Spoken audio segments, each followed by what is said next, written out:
Welcome back. Just weeks after the AFL and NRL decided to back the voice to Parliament, the issue of sport washing is back in the news again, with the Climate Council launching a voluntary code for sports organisations, encouraging them to remove fossil fuel sponsorships from uniforms, stadiums and cultural events. Climate Council's head of advocacy says their framework will, and I quote here, help CEOs and boards of these organisations do some deep thinking about whether their values as a club are aligned with fossil fuels. Joining me now is Daniel Wild, Deputy Executive Director of the Institute of Public Affairs.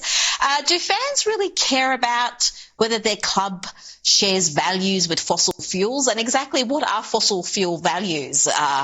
I'm not across that. Yeah, well, I think it's fair to say that most Australians have had a bit of a gutful of all this politics being injected into sport. People want to go to sport to get away from politics, to connect with their friends and their family and their community. We did some polling on the back of the Netball Australia saga, which found that over 6 in 10 Australians believe that politics has no place in sport. And, you know, right throughout our history, sport has been such a critical part of our social fabric. We all get together, no matter our race or our gender or our background or our religion. We rub shoulders with different people. Now we have these elite sporting stars and sporting codes who are very wealthy, by the way, for playing under those lights, which have to be, you know, powered by something. And now they're, you know, engaging in this divisive politics. You mentioned the voice to Parliament. This is just another example of how sport is becoming a vehicle for politics rather than bringing us together as a community. Pretty much everything elite sport does is fueled by fossil fuels, whether you're talking about catching planes everywhere, the stadiums, the uniforms, the entire thing is dependent on that. But meanwhile, we've got the Australian reporting that a group of high-profile Fremantle Docker fans have already urged their team's management to cut ties with major sponsor Woodside as they produce oil and gas. Oh my gosh. There is undoubtedly, Daniel, as you said, an increase in political activism. We're seeing it in and around sporting clubs.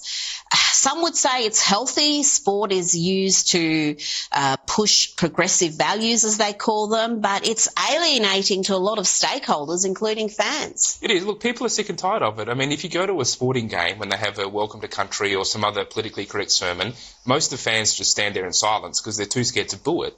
You know, back in the day, this kind of thing would have been booed and people would not have put up with it.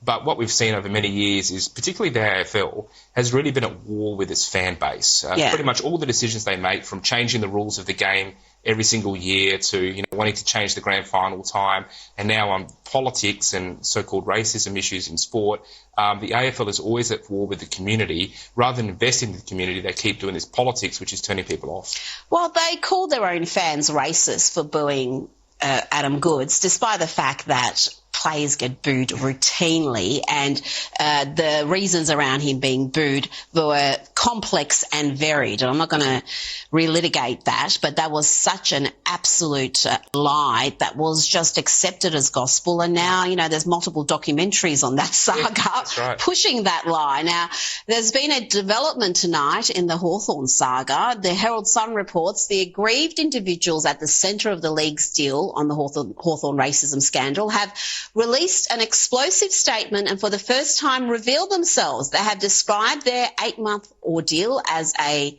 shit show. That's a direct quote.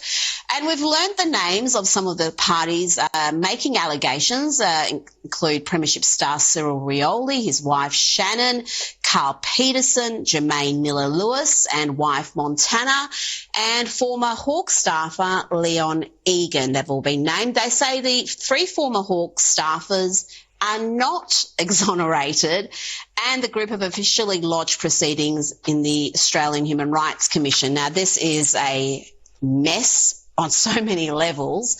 What was that press conference from Gillan McLachlan all about on Tuesday night? Because according to this statement, the players don't seem to have agreed to what was said. Look, it's a bizarre situation, and look, this is what happens when the AFL and other football clubs and sporting clubs hold themselves out as the moral arbiters. They're going to be held to their own standards. They are the ones that have been pushing politics, talking about racism in sport. Look, I'm sure that there are instances of racism and abuse. We all want that to be stamped out. But the idea that the entire Hawthorn Football Club or the entire fan base of Hawthorn or the entire Australian Rules Football League is racist, structurally racist, just beggars belief. And look at all the opportunities that Indigenous Australians have had in sporting codes. They've had such a great run. It's a way that they've been integrated in our society. They're so talented, so many of them. And it's a great shame that now, when many fans go to sport, they sort of think of this racism issue rather than as treating people on merit and what they can contribute. For as long as I've followed football, the Indigenous players were the most popular and are the most popular. They get the biggest cheers. They're often the favourite of the fans because they just are so talented, so exciting to watch. So you would think that would be a cause to celebrate, but there seems to be this just grievance mongering among some officials, and what we're seeing now with Hawthorn, this going to the Australian Human Rights Commission, and I mentioned at the top of the show, the process there is the punishment. It is a really lengthy, stressful, can be a very costly process. What can the parties here look forward to, particularly those who are being accused of racism and bullying? Yeah, well, look, I hope that they can reach a better outcome than this, but this is going to drag on for years. I mean, they've said in that statement that they're going to go to the Human Rights Commission, and as I read it, if that's not satisfactory, they're going to keep going through the court system. So this could take years. This could drain a lot of money out of the Hawthorn Footy Club. There's going to be a cloud over the game for a long time. Like I say, if there are instances of racism, deal with it. But this long, drawn-out process, I don't think is in anyone's interests.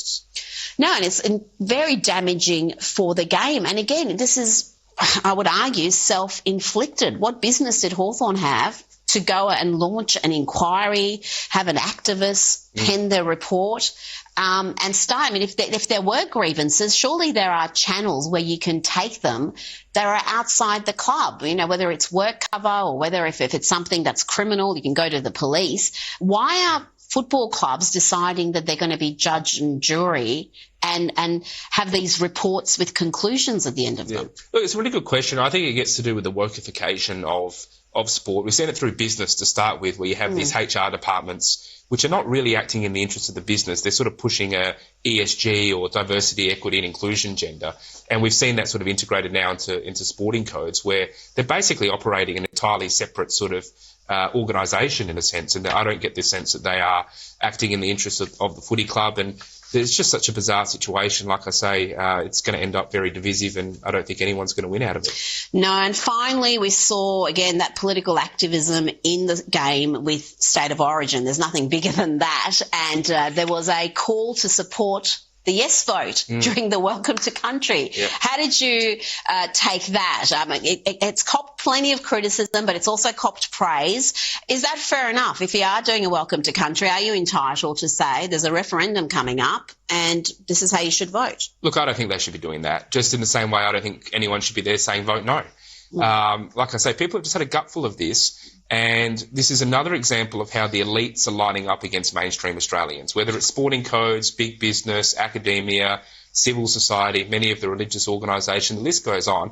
This is an elitist project being driven out of Canberra and the big corporate boardrooms to try and morally bully Australians into voting yes for something that most people don't even really understand. I mean, don't forget, the Voice isn't even about reconciliation or recognition. It's about a new Canberra-based bureaucracy in the Constitution, and most people don't have that understanding. So they're trying to pull the wool over the eyes, and people have had a gutful of this, so I think this has backfired on the yes case. Daniel Weil, thank you for joining me tonight. Pleasure.